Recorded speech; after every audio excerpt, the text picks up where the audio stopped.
Perkenalkan, nama saya Indra Nugroho. Aku Vivi.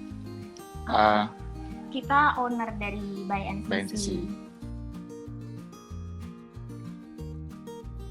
Nah, tapi saat ini udah masuk bisnis ranah digital, mungkin beda waktu dulu masih ngurusin catering gitu ya Mbak Mas. Nah, kalau Mbak Vivi dan Mas Indra ini menanggapi gimana sih dan untuk mengikuti arus perkembangan digital dalam berbisnis yang Mbak Vivi dan Mas Indra lakukan sekarang? Trial and error sih. Maksudnya memang harus berani trial and error, karena kalau kita ngomongin digital marketing ya, menurut kita berdua itu ya kita udah baca beberapa buku, beberapa artikel, ngikutin beberapa webinar.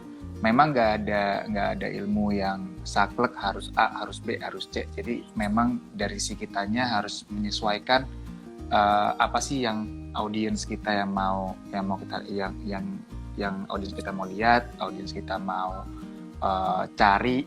Ya kita harus mencari masalahnya dulu, terus kita harus ngejawab dengan solusi apa yang kita tawarkan dari produk itu sih. Itu basic dasar digital marketing kita yang kita lakuin sekarang. Dari secara content quality-nya, dari secara audience targeting-nya, seperti itu. Oke, kalau yang dilakukan by NCC sejauh ini apa Mas? Ya, trial and error yang ternyata tidak works dan yang sekarang dilanjutkan karena berhasil itu apa saja Mas? Dulu kita masih nyoba untuk awal kali kita berjalan, kita nyoba untuk organic, which is kita main coba pakai hashtag, kita coba main ke beberapa sosial media, Facebook, Instagram, marketplace, di yang feed-nya marketplace itu kita ngelihat perkembangannya, growth-nya itu untuk sekarang organik itu agak lumayan berat, kita ngerasa growth-nya. Baru kita mulai masuk ke iklan. Waktu itu kita pakai Instagram Ads, bukan yang Facebook Business Manager. Kita pakai Instagram Ads, kita pakai boosting post biasa.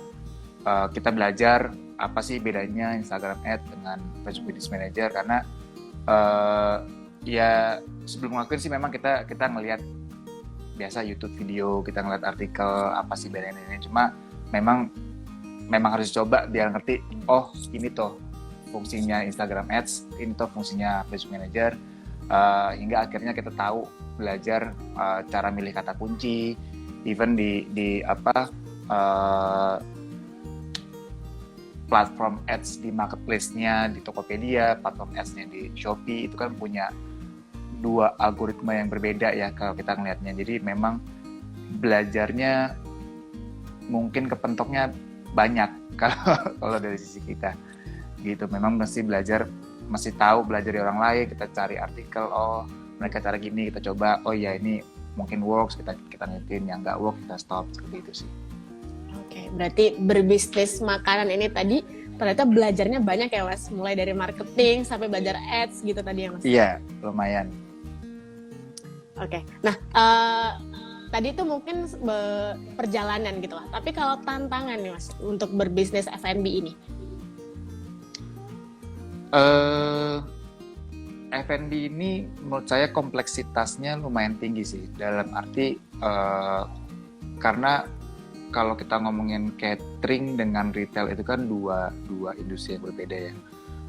Walaupun mungkin di belakang orang melihatnya kan sama-sama makanan gitu ya.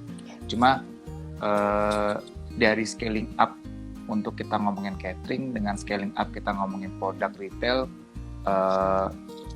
pas kita jalanin memang sangat totally different, dan ini juga kita belajar sendiri bagaimana kita memformulasikan suatu resep dan memperbanyak scaling up untuk menjadi industri. Itu juga sama trial and error-nya juga agak lumayan banyak. Di era digital saat ini banyak sekali online bisnis F&B. Upaya apa sih yang dilakukan kakak untuk menghadapi persaingan kompetitor? Mungkin diferensiasi produk ya, dalam artiannya kita ngelihat karena kalau kita ngomongin makanan kan tergantung persepsi orang, apakah dia melihatnya dari sisi taste, apakah dia melihatnya dari sisi functionality-nya. kenapa kita melakukan launching produk bumbu dasar ini, karena kita ngelihat functionality-nya itu memang sangat membantu orang untuk melakukan kegiatan masak gitu, dan membantu menjaga standarisasi makanan yang akan dimasak gitu sih. Paling bedanya sih kenapa dengan bumbu dasar kita ini, kan sekarang orang-orang banyak yang health conscious juga ya, sedangkan yang kita lihat bumbu dasar di supermarket itu ada bahan pengawetnya. Nah di situ kita melakukan diferensiasi dengan kita ini nggak pakai bahan pengawet loh, jadi kayak you don't have to be worry mau masakin anak-anak gitu karena dengan bumbu dasar kita, karena ini nggak ada bahan pengawetnya. Kita bahkan punya bumbu dasar yang tanpa minyak juga, tapi itu seasonally. Ya itu seasonally, itu nggak selalu ready. Kadang-kadang di event tertentu kita ngeluarin produk yang tanpa minyak juga gitu.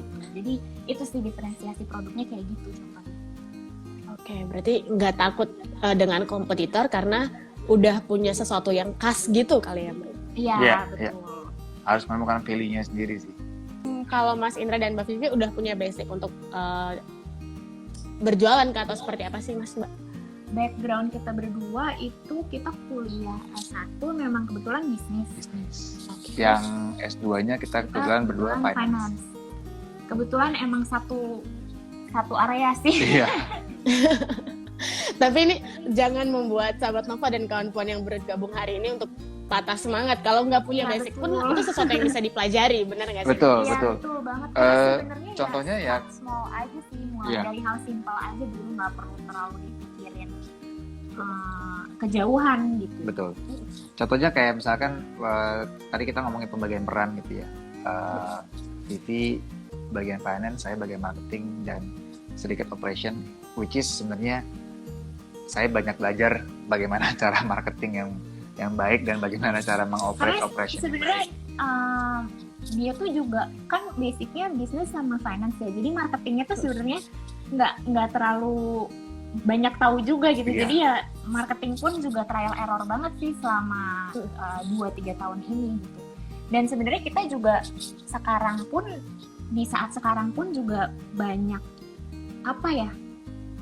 banyak trialnya juga gitu. Jadi nggak dari awal terus udah lancar aja gitu, nggak juga sih. Bener-bener banyak obstacle juga. Betul. Terus dicari solusinya juga, terus pokoknya harus bolak-balik trial error sih intinya, karena nggak selalu apa yang udah kita jalanin tuh ternyata fit sama nature bisnisnya gitu. Harusnya udah gitu dengan pandemi juga kan harus di-adjust sih gitu. Oke, berarti tadi belajar banyak itu dan trial and error itu sejalan gitu berarti ya Mas. Justru sebenarnya teori yang kita pelajarin di kuliah tuh nggak terlalu kepake ya, lebih kayak pas udah terjun aja nih baru tahu oh ternyata harus gini, jadi ya praktikalnya yang lebih penting sih sebenarnya daripada teorinya.